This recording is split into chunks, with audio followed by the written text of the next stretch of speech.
What's up, you guys? Welcome to V.S.O.P Sports Radio, where we only drink the finest of V.S.O.P cognac. I'm your host, Ryan, and today we are going to get into the topic of NFL running backs and them feeling like they are being mistreated and they are being undervalued. But before we get into that, if you guys can do me a favor and if you're enjoying the vibe, then like and subscribe. So, the running backs are really having a tough time with the way the free agency market is going in the NFL. Running backs like Josh Jacobs and Saquon Barkley were contemplating holding out for the 2023 season because they feel like they are not getting contracts that they feel are worth it. The the starting running backs around the league had a Zoom call where they were all thinking of ways to kind of just get on the same page and come together to figure out ways to increase their value. And after that call, we see that not much progress was made. Saquon Barkley wanted a contract somewhere around, 15, 16 million a season, and he was franchise tagged. And I think that was around 10. And I know Josh Jacobs was holding out and he didn't get the contract that he wanted. And that seems to be, I know Austin Eckler is also another guy who felt that he should be getting paid more than what he's getting. And that thought process, all stems from, how much quarterbacks are getting, how much wide receivers are getting, how much some tight ends are getting. And then, of course, when you talk about, linemen and things like that, the running backs feel like they're out there blocking, they're out there running the ball, they're out there catching passes, and they feel like their usage rate is through the roof. However, the argument that's being made against paying running backs is that other positions are more valuable. When it comes to wide receivers, it is much harder to run routes and catch passes, especially, those long distance 40 yards, 30 yards, diving over jumping over defenders and, whatnot, to catch some of these passes. Some argue that takes remarkable skill, more skill than just, a quarterback dropping back, handing the ball off to the running back, and then the running back, runs up, the holes that are being created by the offensive line. Some people are saying that without the offensive line, quarterbacks, wide receivers, nor running backs can do anything. It's very hard for them to be productive because without an offensive line, the quarterback can't scan the field and find their targets. Without a great offensive line, that gives wide receivers less time to get open. And without a great offensive line, the running back has no holes to run up. So you can be a great running back, but without an offensive line, you're not gonna be able to produce as much as you want. And then some also argue that defensive positions are more valuable than the running back. You know, for defense, you got to pay people to be able to rush the passer. You gotta pay. And I'm talking about D linemen, and then you got to be able to pay linebackers to stop the run, and then you got to be able to pay DBs, to shut down wide receivers. And each of those positions are very high value. Again, every position should be considered high value, but what I'm hearing some of the arguments has been it's much easier to just hand, for somebody to grab the ball, pause, grab the ball, and then, just run up the gut, right through whatever lanes that an offensive line creates. So for some people, that argument is able to be supported by evidence. And, some of that evidence, and, we're going to take a look at this because, here at VSOP Sports Radio, we keep it real. We keep it real. The things we say aren't meant to offend anybody. It's just the truth. It's just the facts. So we're going to take a look at a couple of instances where there have been situations where some running backs have proven that they can be replaced.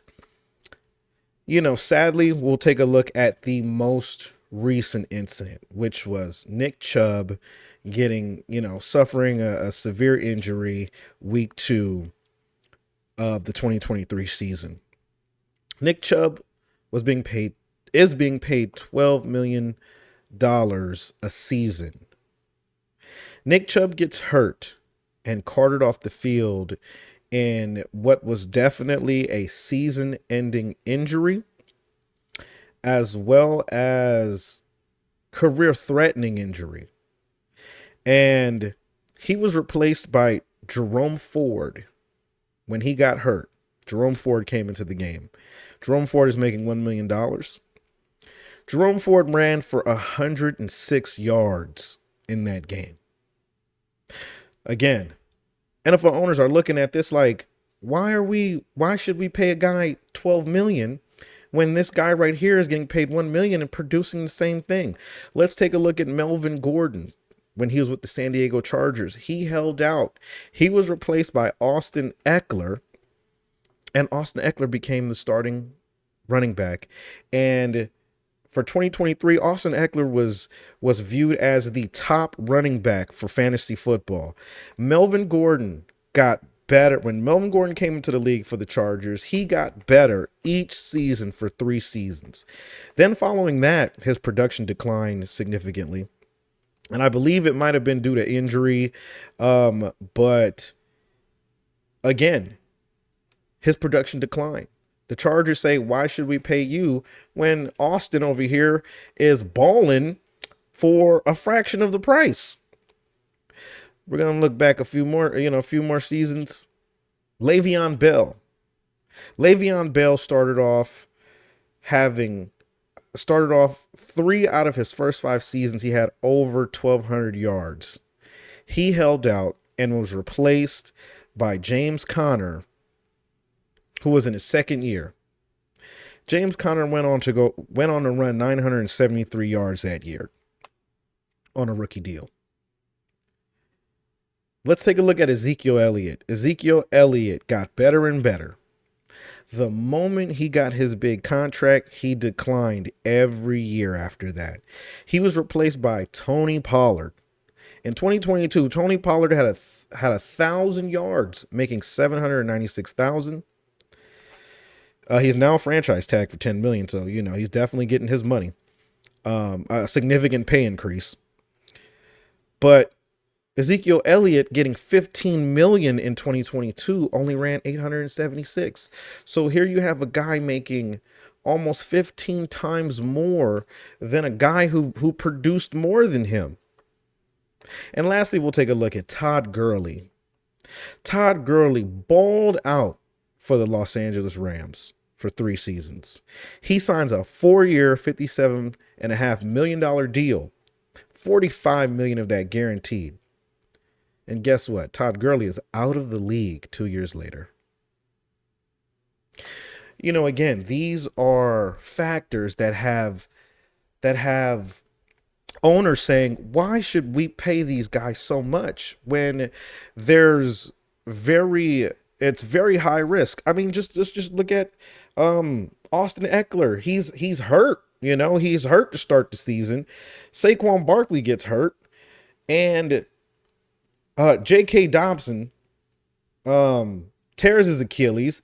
The running backs are very, very high, a very high risk position, and a lot of owners are saying, high risk, low reward.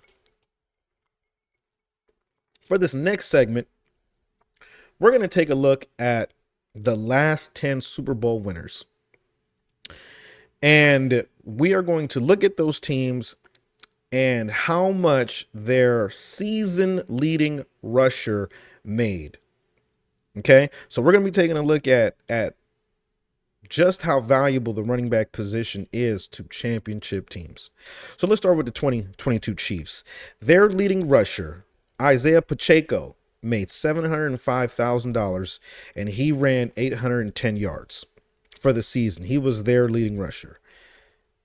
And they won the Super Bowl. 2021, the Rams leading rusher was Sony Michel. Sony Michel made $2.4 million that season, and he rushed for 845 yards. Again, the Rams leading rusher for the season. 2020, the Bucks had Ronald Jones II. He made $1.7 million, and he ran for 978 yards. In 2019, the Chiefs won again. Their leading rusher was Damian Williams. Damian Williams made $1 million that season, and he ran 498 yards as their leading rusher for the season. In 2018, the Patriots' leading rusher was Sony Michel. Sony Michel made 480,000, and he ran 931 yards. In 2017, the Eagles' leading rusher was LeGarrette Blount. He made 900,000 and he ran 766 yards. In 2016, the Patriots won a Super Bowl and their leading rusher was again LeGarrette Blount. This was actually pretty cool because LeGarrette Blount went back-to-back Super Bowl champion as the team's leading rusher. But for this season, the Patriots in 2016, LeGarrette Blount made $730,000 for the season, and he ran 1,161 yards. In 2015, the Broncos win the Super Bowl. Their leading rusher was Ronnie Hillman for $750,000, 863 yards on the season.